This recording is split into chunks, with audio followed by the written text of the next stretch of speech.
Even the most diehard supporters of President Trump are discovering this week that the man doesn't really believe anything at all. I'm Paul, U.S. Army combat veteran. Let's talk about all the ways that MAGA is showing that, well, they don't really believe in anything. So first off, you might recall that literally like 8 hours ago, President Trump was saying that Ukraine had till Thanksgiving to accept or reject a U.S.-Russia peace plan that cut out the Europeans and cut out the Ukrainians. Now, why would the U.S. go behind the backs of its allies to collaborate with its enemy to draft a peace plan is anyone's guess. But literally hours afterward, Trump said, actually, JK, guys, we were just joshing around, because he said that after leaving the White House Saturday, he said literally the U.S. proposal was not his final offer. He continued, I would like to get to peace. It should have happened a long time ago. The Ukraine war with Russia should never have happened. By the way, it should never have happened is President Trump's way of saying that he would have aided Russia in taking over Ukraine, or it told Ukraine that no help was ever going to come and that they should simply roll over and accept Russian aggression. That's what he means by it should never have happened. He says one way or another, we have to get it ended, which is absolutely true. Right. Those are generic statements that mean nothing. Like the war needs to end. Right?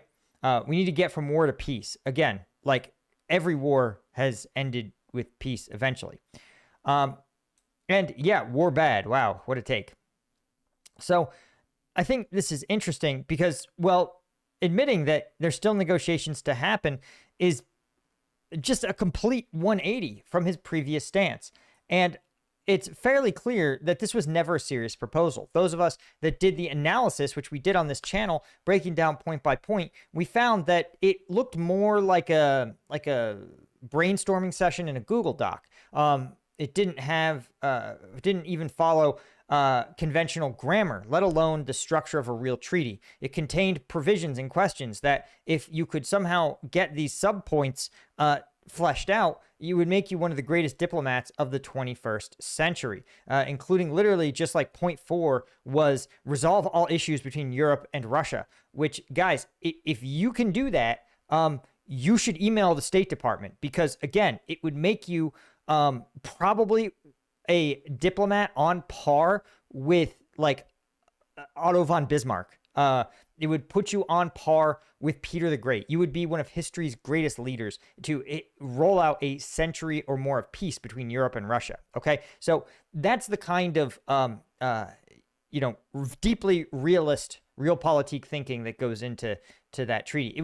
It's obviously a statement of Russian fantasy, right? Just a Russian fantasy novel more than a real peace accord. And reading it, it's fairly obvious that this is not based in any kind of real reality and any other country's stances. So what was the point then? Well, the only conclusion is that it was probably just a distraction by the administration from the increasingly dangerous for the president Epstein files, in which his former best friend Jeffrey Epstein is going to have his estate turned over to Congress and then released to the public. Now there'll be plenty of redactions, of course, to preserve the reputation of unnamed affiliates who aren't credibly accused of victimizing minors, right? Just because somebody emailed Jeffrey Epstein, traveled with him, was someone who Jeffrey Epstein repeatedly said was around the girls, doesn't mean that they are guilty of trafficking, which then makes you say, well, whose name would be on the list? But all of that, right, is just, I think, window dressing. All of this is window dressing. A reminder that the show is done for its own sake. Now, obviously, there's all of these statements by the leaders of European Union countries, Canada, Japan, in which they're like, well, it's good that you're trying, but these leaders are actually interested in achieving things because their democracies are still functioning and haven't had their public brain rotted by social media, and their leaders are actually judged on what they achieve. Whereas President Trump, again, having failed to release the Epstein files, failed to lower cost of living, failed to deliver meaningful peace in any war in the two major wars he inherited, Gaza and Ukraine, though worth noting, there is a Gaza peace deal that is currently well on its way to falling apart. But I think when you can't demonstrate real gains, you just sort of do performative stuff. And no one is better at this than Trump because, well, he recently had a press conference, again, making the news, in which he and Zoran Mamdani, mayor of New York, were just backslapping, having a time. Literally, it was surreal. This is someone, by the way, for those of you not in the United States, Trump called this man a communist, a socialist, a jihadist, someone who would usher in the complete and total collapse of the city of New York. And now, literally, in a joint press conference, the right-wing press, the only people allowed to cover the president, obviously tried to slam him. One reporter asked...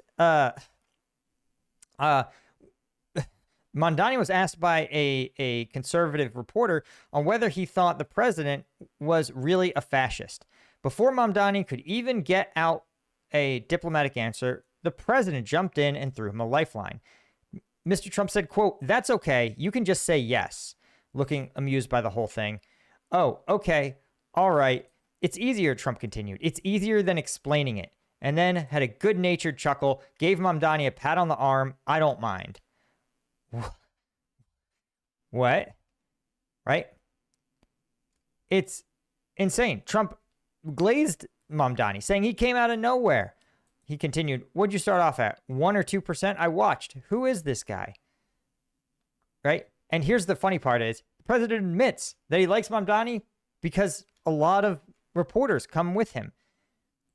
Trump said, quote, "The press has eaten this thing up." He marveled at the phalanx of cameras crowding the Oval Office. "I've had a lot of meeting with heads of major countries and nobody cared. This meeting, you people have gone crazy," referring to the press, right?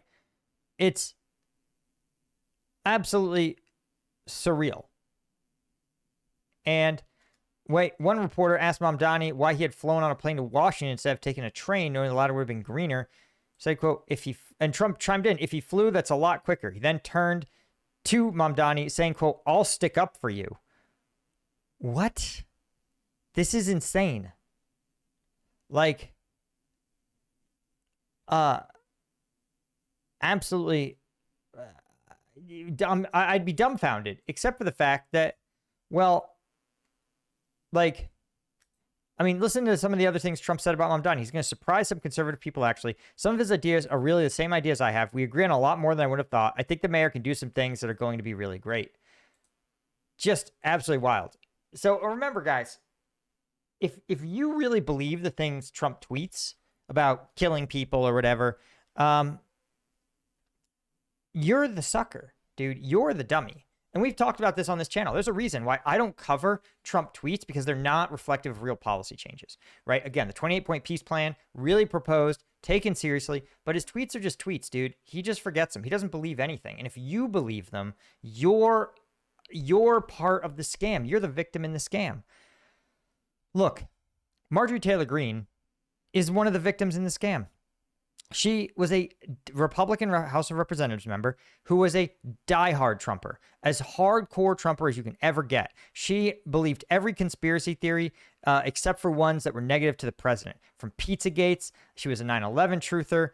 She believed in QAnon. She thought that the California wildfires were controlled by space lasers, which were in turn controlled by Jewish bankers. She said the 2020 election was rigged against President Trump, and said that Vladimir Putin is just merely defending himself from the hostile threat that is Ukraine, right? But finally, even the dumbest person in Congress reveals that she began to realize that MAGA doesn't believe anything, right? In fact, she found herself repeatedly having to explain that actually, guys, the real network of pedophiles is headed by President Trump, right? Now, as David Frum points out, MAGA World insiders get the joke. They knew that some of their supporters really believed the Democratic Party was led by Satan-worshipping, child-sacrificing cannibals. And they understood that actually investigating Epstein had to be shut down, or else it would implicate people like Donald Trump and Steve Bannon, which, by the way, shout out to Elon Musk for accurately saying Bannon is all over the Epstein files. My guy nailed it, right? And he also nailed that Trump is all over the Epstein files. So, right, what's fascinating is that on November 14th, Trump literally tried to explain the joke to her. She said, when she was like, I want to run for senator or governor, he said, you're at 12%. You don't have a chance, right? She told many people that she's upset. Right? I can't take every raving lunatic's call every day.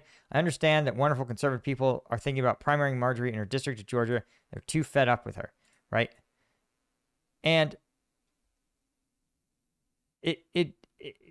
anyway, she has announced that she is no longer going to be running for Congress and is going to be dropping out in a huge middle finger to Congress in general, which of course is going to not really affect the president that much, but it will temporarily, it'll force him to have a special election. And until that special election happens, the Republicans in the House are going to be down a slim, going to be down one Republican vote. And that could be a pretty big disaster for them.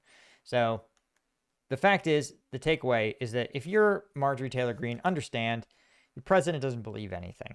He believes in money. He believes in getting paid. So if you want influence, get money first.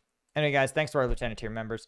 And of course, a huge thank you to our combat veteran news Colonel Tier members, guys like Alfred Chesky Allen, Nuts, and Christine Schumann, Dan M, Deborah Oppenheimer. See ya. Cheers.